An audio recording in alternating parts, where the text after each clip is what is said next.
صلی اللہ علیہ محمد وآل محمد.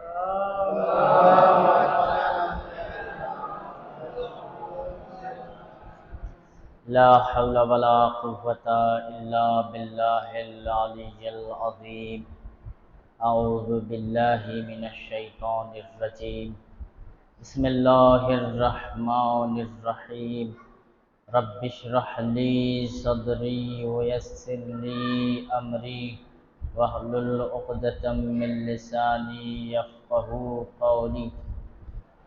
الحمد لله الذي هدانا لهذا وما كنا لنهتدي لولا أن هدانا الله. لقد جاءت رسل ربنا بالحق. مولانا مولى الثقلين جد الحسن والحسين أبي القاسم محمد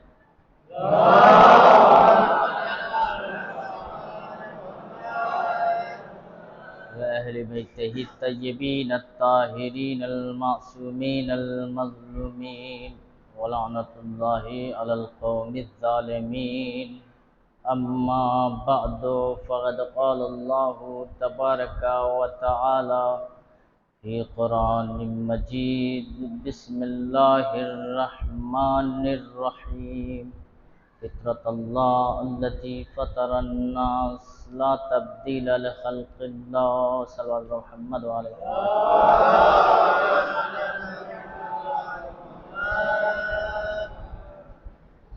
برادران عزیز ملت اسلامیہ، جیسا کہ آج 3 محرم ہے، محرم کا آغاز یواش یواش اپنے منزل تک جا رہا ہے. اللہ تعالیٰ قرآن مجید میں ارشاد فرما رہا ہے کہ فطرت اللہ التی فطر الناس، اللہ کی فطرت التی فطر الناس جو کہ لوگوں کے لیے فطر کیا گیا ہے. لا تبدیل لخلق اللہ، اور اس میں کوئی تبدیلی نہیں ہے. ذالک دین القیم، اور یہی دین استوار ہے انسان کے لیے.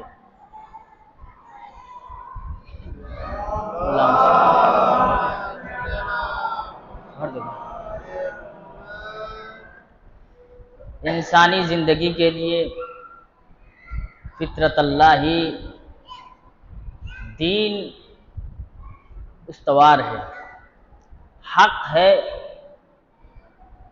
دین، یعنی انسان کے وجود میں جو فطرت ہے اسی کا نام دین ہے. ذالک الدین القیم، یعنی اشارہ کر رہا ہے کہ یہی دین تمہارے لیے استوار ہے. اور جو کہ تفسیروں میں جو اشارہ کیا گیا ہے کہ وہ فطرت کیا ہے، آخر اللہ تعالیٰ کس چیز کی طرف اشارہ کر رہا ہے. کچھ جگہ جو اشارہ کیا ہے کہ امانت ہے اللہ نے جو خاص تھی، جو اللہ کے لیے، وہ انسانوں کے لیے ہدیہ کیا، یعنی انسانوں کے لیے مقرر کر دیا. وہ انسانوں کے لیے کہاں پہ ارشاد ہوا؟ اِنَّا عَرَضْنَا الْأَمَانَةَ عَرْض سماوات جبال، یہ جو پوری آیت ہے، کہا کہ ہم نے اپنی امانت زمین کو بھی دیا، آسمان کو بھی دیا، پہاڑوں کو بھی دیا، لیکن وہ گھبرا گئے. کہا کہ یا اللہ میں آپ کی امانت، تیری امانت میں نہیں لے سکتا. کیوں؟ اس لیے کہ تیری امانت بہت وزنی ہے. پھر قرآن میں کیا ارشاد فرمایا؟ وَأَشْفَقْنَا، اور یہ ڈر گئے، خوف زدہ ہو گئے. پھر کیا کہا؟ وَحَمَلَ الْإِنسان، کس نے حمل کیا، کس نے اٹھایا؟ کہا انسان نے اٹھایا. پھر اللہ نے کیا کہا؟ وَكَانَ ظَلُومًا جَهُولًا، انسان تو میری امانت کو اٹھا لیا، لیکن انسان اپنی فطرت سے، اپنی طبیعت سے غافل ہے. کہ وہ نہیں جانتا کہ یہ امانت کتنا وزنی ہے، یعنی جو میرے لیے خاص ہے میں انسان کو دے رہا ہوں۔ یعنی تھوڑا سا اور واضح کر دوں تو پہاڑ نے کیا کہا، پروردگارا تو جیسا مجھے بنا دے میں ویسا ہی بن جاؤں گا۔ آسمان نے کہا پروردگارا تو مجھے جیسا بنا دے میں ویسا بن جاؤں گا۔ زمین نے کہا پروردگارا مجھے جیسا آپ کو بنانا ہے مجھے بنا دے میں ویسا بن جاؤں گی۔ میں اپنی طریقے سے تیری خلقت میں تبدیل و تغیر نہیں پیدا کر سکتی، میرے اندر اتنی جرأت نہیں ہے کہ تیری خلقت میں تھوڑا سا بھی اضافہ، تھوڑا سا بھی کمی زیادتی، یا تو جیسا چاہتا ہے کہ تیری تخلیق کو منزل پائے منزل تک پہنچا سکوں۔ یعنی کیا مطلب، تھوڑا سا اور کھل کر بیان کروں۔ اللہ قرآن میں ارشاد فرمایا اسفل سافلین، یہ زمین میں نے انسان کو اتارا ہے، یہ سب سے پست ترین یہ زمین ہے، سب سے گھٹیا ترین اگر کوئی ہے تو یہ زمین ہے۔ اگر اس سے بھی پست ترین زمین ہوتی تو میں اس جگہ انسان کو پیدا کرتا، اس جگہ انسان کو اتارتا۔ یہ اسفل سافلین یہ دنیا کہاں سے اللہ نے اٹھائی؟ اعلیٰ علیین سے اٹھائی۔ یعنی اگر اس سے بھی پست ترین اعلیٰ علیین کیا مطلب ہے؟ آخرت ہے، آخرت یعنی ابدی زندگی ہے، اس کو بولتے ہیں اعلیٰ علیین، بلند مقام، جو کہ اولیاء اللہ اس وقت کہاں ہیں؟ اعلیٰ علیین میں ہے، ان کا مقام اعلیٰ علیین میں ہے۔ صلی اللہ علیہ محمد و آل محمد۔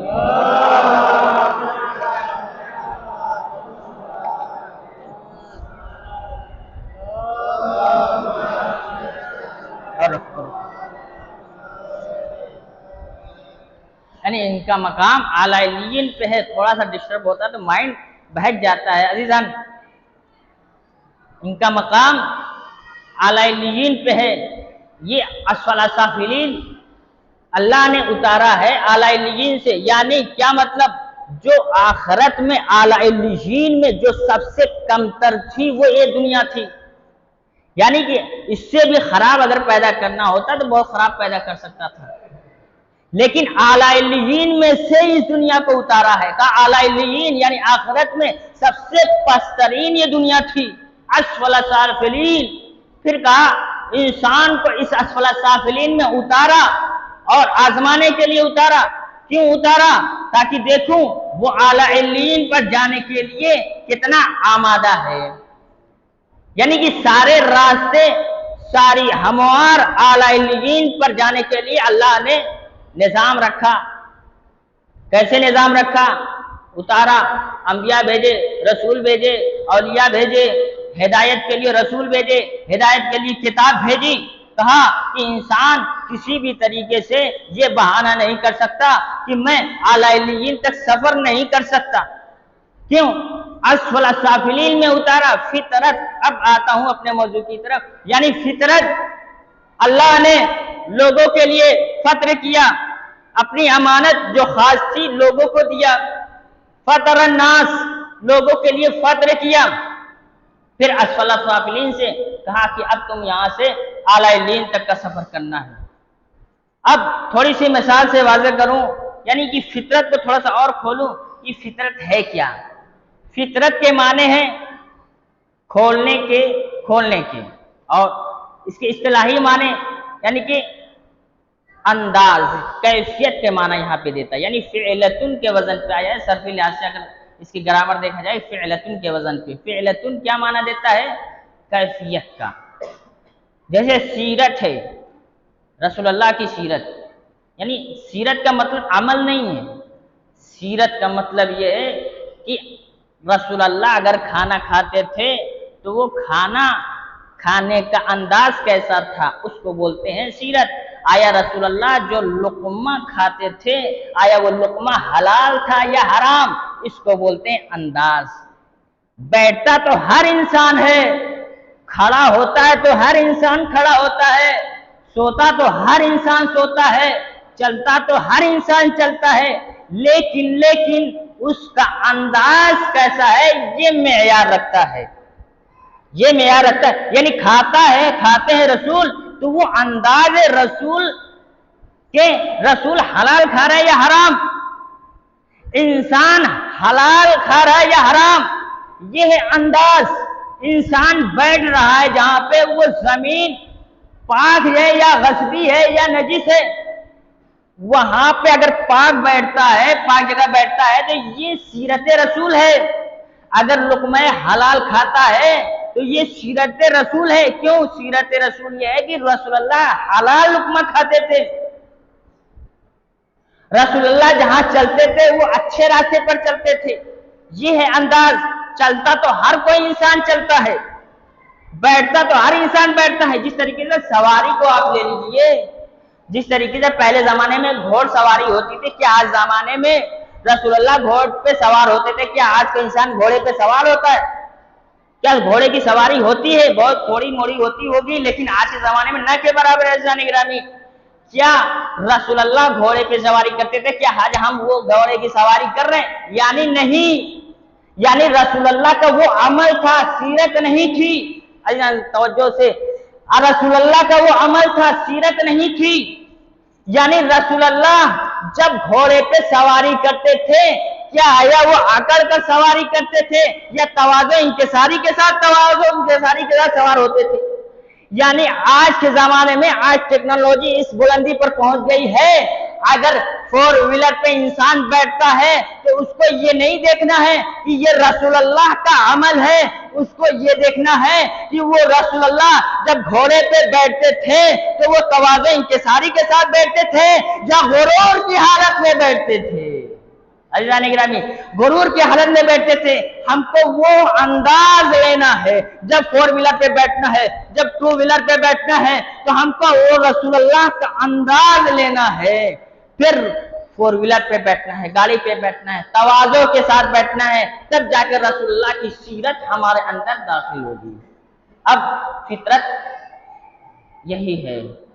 ہر انسان کو اللہ نے پیدا کیا. جانور بھی ایک مخلوق ہے، حیوانات بھی ایک مخلوقات میں سے شمار ہوتی ہیں، پرندے بھی مخلوقات میں شمار ہوتے ہیں، پہاڑ، زمین، شمس و ارض و سما، یہ سب سارے کیا ہیں؟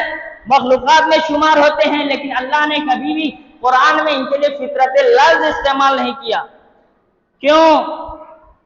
اس لیے کہ وہ معمول سی خلقت ہے، یعنی کہ وہ ہلکی سی معمولی سی خلقت کو اللہ نے اتنی ترجیح نہیں دی. پھر جب حضرت انسان کی باری آتی ہے تو قرآن میں کہتا ہے کہ فطرت اللہ التی فطر الناس، یہ جو اللہ کی فطرت ہے ہم نے لوگوں کے لیے فطر کیا. یعنی کیا مطلب؟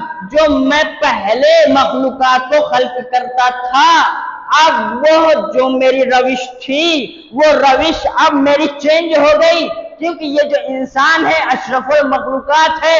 میں نے اس کو اپنی فطرت دے کر کے اس کو اعلیٰ علیین پر پہنچانا ہے اور اس کو بلند مقام دے کر کے اس کو اشرف بنانا ہے. جب حضرت انسان کو اللہ نے رحم مادر میں ڈالا، پھر رحم مادر میں ڈال کر کے اس کے اندر ایک نجس خون کے ذریعے، نجس پانی کے ذریعے سے لوتھڑا بنایا، گوشت بنایا، ہڈی بنائی، یہ جو چمڑی بنائی، پھر اس کے بعد اللہ نے اس کے بطن میں اس گوشت، اس لوتھڑے کے اندر ساری چیزیں کیا مطلب؟ جب جسم بن گیا پوری طریقے سے، پھر اللہ نے اس کے اندر روح ڈالی. پھر قرآن میں ارشاد فرمایا لقد خلقنا الانسان فی احسن تقویم، لقد خلقنا انسان فی احسن تقویم، بے شک یہ انسان احسن تقویم پہ فائز ہو گیا. صلوات پر محمد وآل محمد.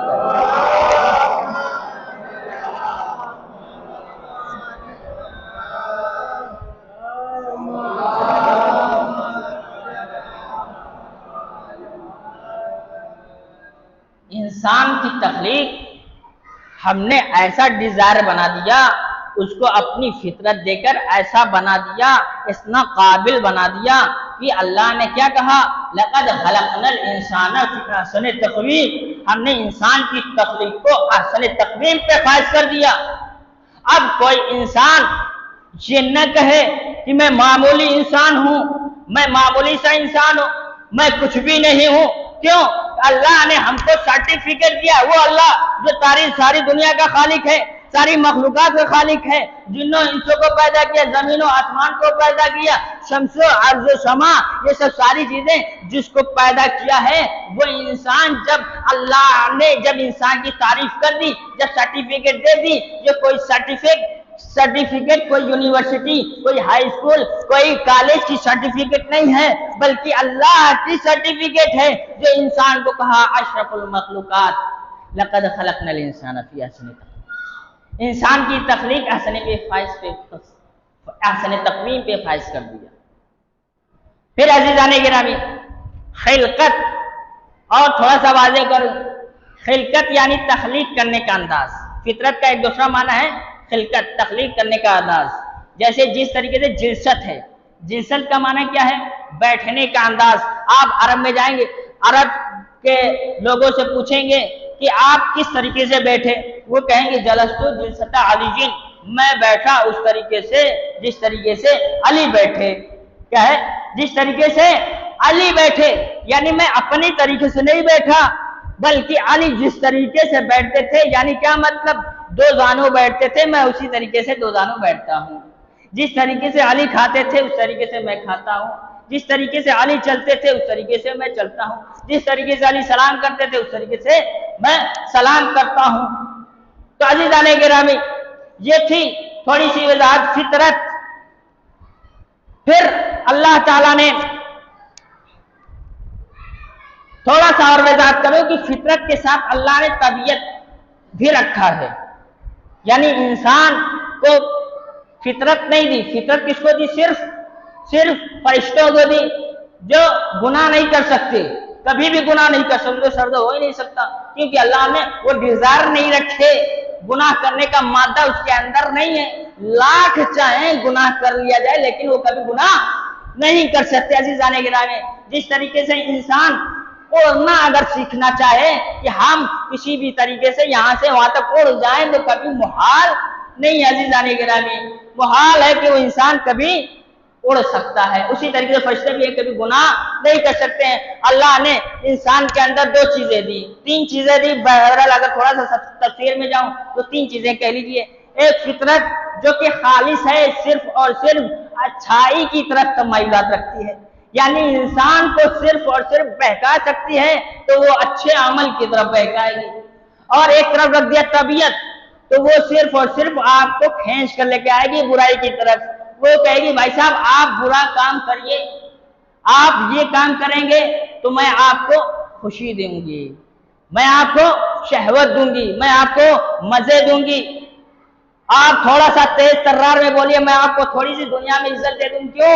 اس لیے لوگ کہیں گے یہ بہت اچھا آدمی ہے۔ دیکھو معاشرے میں لوگ اس سے ڈرتے ہیں، کیوں؟ یہ تند لہجے میں بات کرتا ہے، لوگ اس سے گھبراتے ہیں، لوگ پاس جانے سے گھبراتے ہیں۔ کیوں؟ اس کا لہجہ بات تیز ہے، بات تند ہے، لوگوں سے ڈرتا نہیں ہے۔ یہ دنیاوی لذت ہے، یہ دنیاوی شہوت ہے۔ تو عزیزان گرامی، دو چیزیں، تین چیزیں، ایک فطرت، ایک طبیعت، بہت ضروری ہے۔ عزیزان، انسان اگر اس سے آگاہ ہو جائے تو پوری زندگی انسان اپنے عمل کو درست کر سکتا ہے۔ کیوں کہ انسان کو اللہ نے عقل دی، ذہن دیا، دماغ دی، جو دل دیے، حواس سے خمسہ جو دیے، ناف جو کان کی سماعت، ناک کی سننے کی سماعت، منہ سے جو زبان کی جو لذت جو استطاعت دی ہے، ان سب چیزوں کے بھی بارے میں جاننا ضروری ہے۔ اور جو اللہ نے جو انسان کے اندر رکھا ہے وہ کیا کیا رکھے ہیں اس کو بھی جاننا ضروری ہے۔ اللہ نے دو چیزیں رکھی، ایک فطرت، ایک طبیعت۔ فطرت کو نام روح رکھ لیجئے تھوڑا سا سمجھنے کے لیے، طبیعت کا نام رکھ لیجئے بدن۔ روح چاہتی ہے کہ اچھا عمل کیا جائے، بدن چاہتا ہے کہ برا کام کیا جائے۔ روح کھینچ کر انسان کو اعلی لین پر لے کر جاتی ہے، بدن انسان کو کھینچ کر اسفل سافلین پر لے کر آتی ہے، یعنی اعلی لین پر جو لے کر جاتی ہے وہ انسان جنت اور آخرت حاصل کر لیتا ہے۔ لیکن جب انسان کو بدن طبیعت کی طرف اسفل سافلین کی طرف کھینچ کر لے کر آتی ہے تو وہ انسان جہنم دنیا کی لذتیں حاصل کر لیتا ہے، لیکن خدا اور جنت اور آخرت کبھی حاصل نہیں ہو سکتی۔ صلوات پر محمد وآل محمد پر۔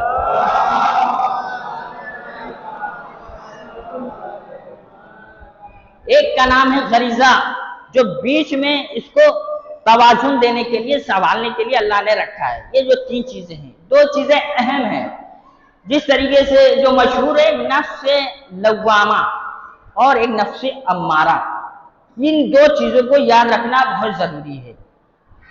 ہم کبھی بھی اچھا کام نہیں کر سکتے۔ کوئی بھی انسان یہ دعویٰ کر دے کہ میں ہمیشہ پوری زندگی اچھا کام کر لوں گا، یہ محال ہے۔ اگر کوئی فرشتہ یہ کہہ دے کہ میں پوری زندگی میں ایک برا کام کر لوں گا، یہ بھی محال ہے۔ کیوں کہ اللہ نے اس کے اندر نہ طبیعت رکھی کہ وہ گناہ کر لے، اور اللہ نے انسان کے بدن کے اندر، روح کے اندر طبیعت نہیں ہٹائی، اس لیے وہ کبھی گناہ کر سکتا۔ کیوں طبیعت نہیں ہٹائی؟ طبیعت کا تقاضا ہے کہ وہ انسان سے برا کام کروائے، فطرت کا تقاضا ہے کہ وہ انسان سے اچھا کام کروائے۔ اسی لیے انسان جب پوری زندگی، کوئی بھی دن جب گزرتا ہے تو دو ایسے کام ضرور ہو جاتے ہیں کہ انسان سے گناہ ضرور ہوتا ہے، چاہے وہ بد کلامی کے ذریعے سے ہو، چاہے وہ جھوٹ کے ذریعے سے ہو، چاہے وہ غیبت کے ذریعے سے ہو، کسی بھی نہ کسی صورت میں انسان سے گناہ ضرور ہو ہی جاتا ہے۔ اور اچھے کام، اسی لیے تو اللہ نے کہا میں غفور الرحیم ہوں، رحمان الرحیم ہوں۔ اگر اللہ نے مادہ طبیعت دیا ہے، گناہ کرنے کی صلاحیت دی ہے، تو میں اس کو صفائی کرنے کے لیے، معاف کرنے کے لیے میں نے اپنا دروازہ کھول رکھا ہے۔ اگر کوئی بندہ نیک نیت سے آتا ہے میری بارگاہ میں اس کو معاف کرنے کی صلاحیت رکھتا ہوں، میں اس کو معاف کر دوں گا۔ کیوں؟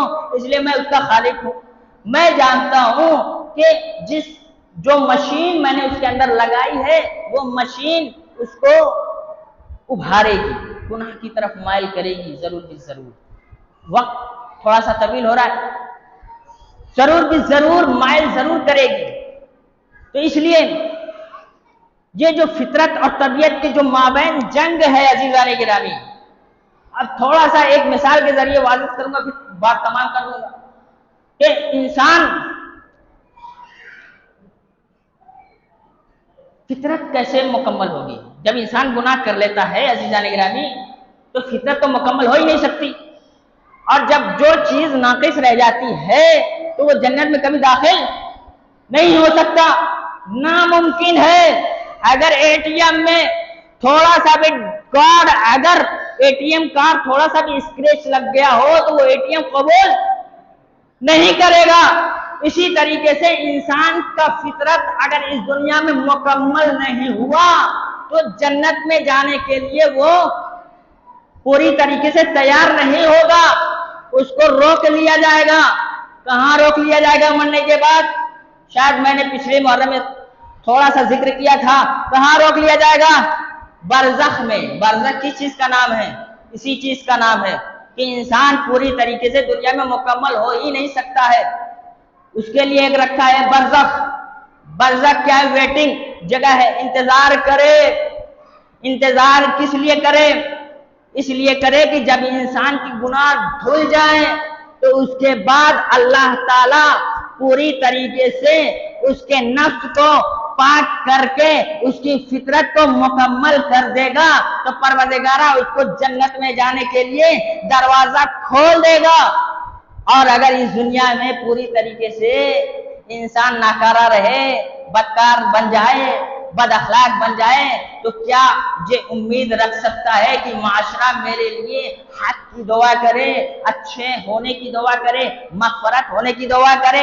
عزیزان گرامی، جو برزخ میں اسی لیے انتظار کروایا گیا ہے کہ وہ انتظار کرے کہ اگر اس کا 2 بچے ہیں تو بچے بڑے ہو کر تعلیم حاصل کریں گے، بسم اللہ الرحمن الرحیم شروع کریں گے تو اللہ اس کے گناہوں کو معاف کرنا شروع کر دے گا۔ جب دین کی تعلیم ہو، چاہے وہ دنیاوی تعلیم ہو، اگر وہ تعلیم انسان کو ذمہ دار بناتی ہے تو وہ تعلیم کے ذریعے سے خداوند عالم اس کے گناہ کو معاف کر دیتا ہے، اور اس کے اچھے عمل کے ذریعے سے اگر کسی معاشرے میں بھلائی ہو رہی ہو، یا اسکول کھول دیا ہے، یا مدرسہ بنوا دیا ہے، یا امام باڑہ بنوا دیا ہے، تو عزیزان گرامی اس کے جب تک لوگ استفادہ کرتے رہیں گے، یعنی مدرسے میں پڑھتے رہیں گے بچے، تو مدرسے سے حاصل ہوگا تو ثواب کس کو جائے گا؟ اس انسان کو جائے گا جو جب تک قیامت تک وہ مدرسہ رہے گا، وہ زمین رہے گی، وہ اینٹیں رہے گی، جب تک موجود رہے گی اس کو ثواب پہنچتا رہے گا۔ رکو، جب تک آنے والی نسلیں تمہارے اچھے اعمال سے استفادہ نہ کر لے تب تک تمہارے گناہ نہ دھل جائیں گے۔ اسی طریقے سے کہا رک جاؤ۔ اور عزیزان گرامی، اب جس کے اولاد اچھی ہو گئی تو اسی کے ہی برزخ اچھا ہے، اور جس کی اولاد بدکار ہو گئی اس کے لیے برزخ ہی جہنم ہے۔ ایسا اگر محمد والے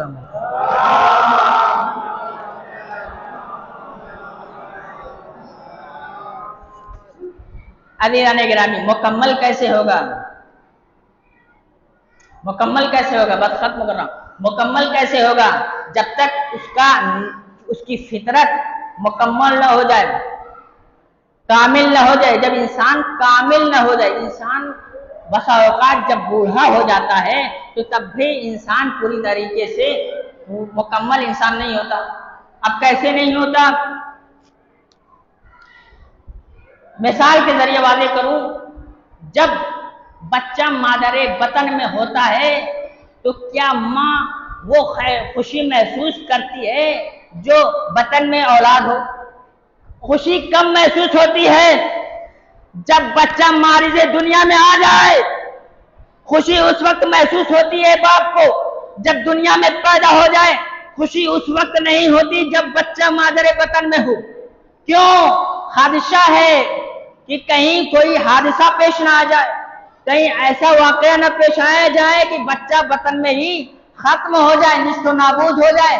جب تک صحیح سلامت مارج دنیا میں نہ آ جائے، ماں کے چہرے پہ کبھی مسکراہٹ نہیں آتی، ہمیشہ ڈر اور خوف لگا رہتا ہے۔ باپ کو ہمیشہ ڈر اور خوف لگا رہتا ہے۔ اسی طریقے سے جب اللہ نے انسان کو پیدا کر دیا، خلق کر دیا، تخلیق دے دی، تو انسان ابھی کیا ہے؟ انسان پوری طریقے سے مکمل نہیں ہوا۔ 60 سال کی زندگی اللہ نے دے دی، کہا کہ یہ 60 سال کی زندگی میں اب آپ کو مکمل ہونا ہے۔ یعنی مکمل کب ہوگا؟ جب انسان اپنے دل میں، اپنے فطرت میں خلق پیدا کر لے، اخلاق کے ذریعے پیدا کر لے، جب فطرت کو وہ پروان چڑھا دے کہ وہ اعلیٰ علین پر اس کی فطرت اڑنے کے لیے تیار ہے، پھر انسان اس وقت مکمل ہو جائے گا۔ یعنی بسا اوقات جب بوڑھا بھی انسان ہو جائے تو یہ امید نہ رکھے کہ میں پوری طریقے سے کامیاب ہو گیا، پوری طریقے سے جنت میں جانے کے لیے تیار ہو گیا۔ وہ خوش فہمی میں نہ رہے، وہ خوش فہمی میں تب رہے جب انسان اپنی پوری طریقے سے اپنے نفس کو پاک رکھے، اپنے وجود کو پاک رکھے، اپنے طبیعت کو فطرت کے کنارے نہ لگائے، فطرت کو طبیعت سے دور رکھے، طبیعت کو فطرت کو دور رکھے، یعنی پوری طریقے سے اپنے فطرت کو پروان چڑھا دے، ذرہ برابر بھی گناہ کے دھبے نہ رہ جائیں، تب تک انسان مکمل نہیں ہو سکتا۔ یہ خوش فہمیاں کہ میں مسلمان ہو گیا، یہ خوش فہمیاں کہ میں شیعہ ہو گیا، یہ خوش فہمیاں کہ میں اچھا انسان بن گیا، عزیزان گرامی خوش فہمیاں تب کرنا جب انسان اعلیٰ علین پر پہنچنے کے لیے اتنا اطمینان پیدا کر لے کہ اللہ اس سے راضی ہو جائے اور وہ اللہ سے راضی ہو جائے۔ محمد